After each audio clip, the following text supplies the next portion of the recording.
Bonjour à tous et voici ma vidéo critique de la démocratie, éloge des institutions. Donc la première phase sera la critique de la démocratie. Donc je commencerai mon texte analytique par la citation suivante de Jacques Brel. Mettez 11 imbéciles d'un côté, 10 philosophes de l'autre, et les imbéciles l'emporteront. C'est ça la démocratie. Fin de citation. En effet, la démocratie ne se base ni sur la compétence, ni sur la capacité propre, ni sur aucune intelligence pratique. Elle se base purement et simplement sur le nombre. Ce n'est plus le sang et la formation assidue qui rend légitime. Ce système de noblesse élitiste qui donne à l'homme sa légitimité à dominer en quelque sorte sur la société a été troqué par la simple approbation du nombre. Or, la politique est un secteur d'activité professionnelle qui exige une formation poussée dans divers domaines.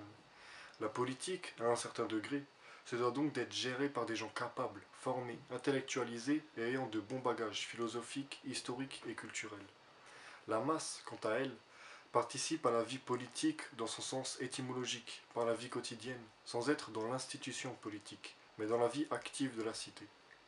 Sans hiérarchie, il ne peut y avoir d'ordre social, et donc de paix générale et durable, ou du moins de stabilité d'un point de vue moral et matériel. Quand l'élite politique est saine, le peuple est sain. Quand l'élite politique est mauvaise, le peuple est mauvais. Sans être caricatural, c'est aussi simple que ça. Le système régissant l'ordre social dans son ensemble est comme le cerveau de l'homme régissant les membres de son corps. Si le cerveau ne fonctionne guère bien, le reste du corps dysfonctionnera. Il en est de même au niveau politique. La démocratie se veut neutre. Or, une institution politique neutre est une rhétorique paradoxale. Je citerai Maurras pour étayer mon propos. La neutralité est un mensonge. Il n'y a point d'État sans doctrine d'État. Obligatoirement, la démocratie prend parti d'une manière quasi dictatoriale. Si vous êtes contre la démocratie, ce qui est en soi un avis démocratique, vous êtes un extrémiste, un fou, et votre avis sur la question, aussi poussé soit-il, sera balayé par une masse d'invectives et de reproches de surface, car les adversaires des antidémocraties ne se focalisent point sur l'argumentaire, mais sur le nombre, comme le fait l'institution qu'ils défendent. Encore un paradoxe à relever, l'extrême gauche, qui se veut le bras armé de la défense de l'idéologie démocratique, sont aussi les premiers à revendiquer la défense des minorités. Or, la démocratie est la dictature de la masse au détriment des avis divergents et minoritaires.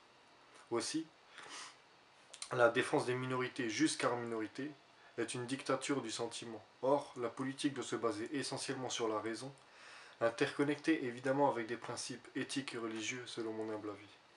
Parenthèse fermée.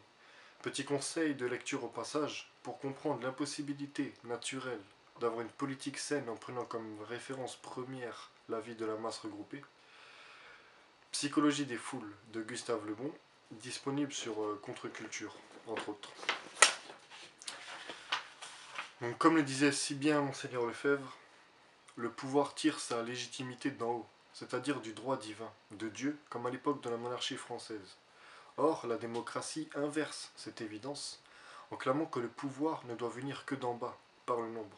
Symboliquement, on pourrait dire que le pouvoir ne vient plus de Dieu, du ciel, mais directement de l'enfer, donc de Satan.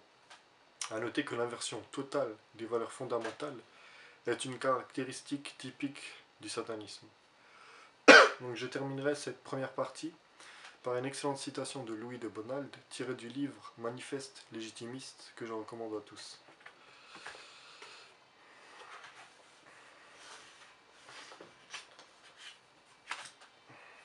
Je cite. Je crois possible de démontrer que l'homme ne peut pas plus donner une constitution à la société religieuse ou politique qu'il ne peut donner la pesanteur au corps ou l'étendue à la matière, et que, bien loin de pouvoir constituer la société, l'homme, par son intervention, ne peut qu'empêcher que la société ne se constitue, ou pour parler plus exactement, ne peut que retarder le succès des efforts qu'elle fait pour arriver à sa constitution naturelle. Fin de citation. Donc la deuxième partie se voudra une éloge de l'institution, c'est-à-dire l'importance d'avoir une structure politique de base dans son fort idéologique.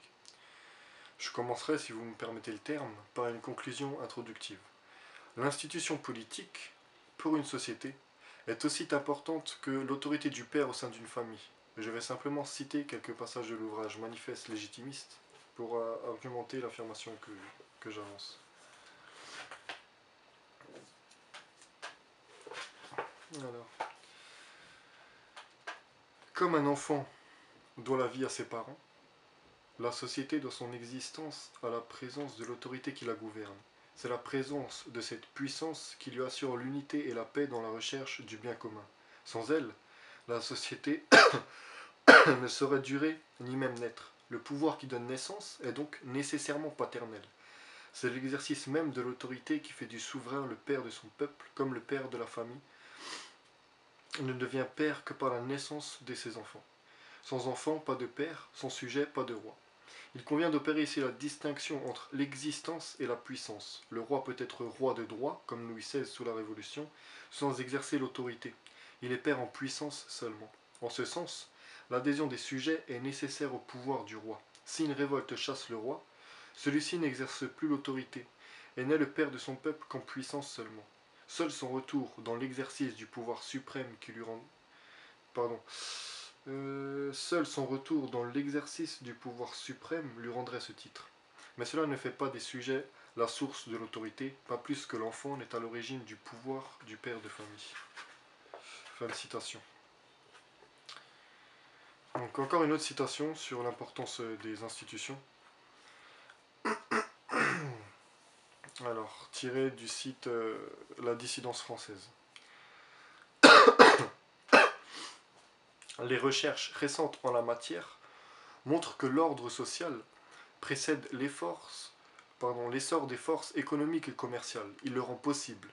L'innovation, le progrès technique ou l'investissement sont davantage à considérer comme des manifestations que comme des causes du développement. Les causes ultimes de la croissance sont bien plus à rechercher dans les institutions. Fin de citation. Et je conclurai donc cette vidéo par une phrase du pape Pie VI. La monarchie est le meilleur des gouvernements. Je vous remercie pour l'attention portée et à une prochaine vidéo. Bien à vous.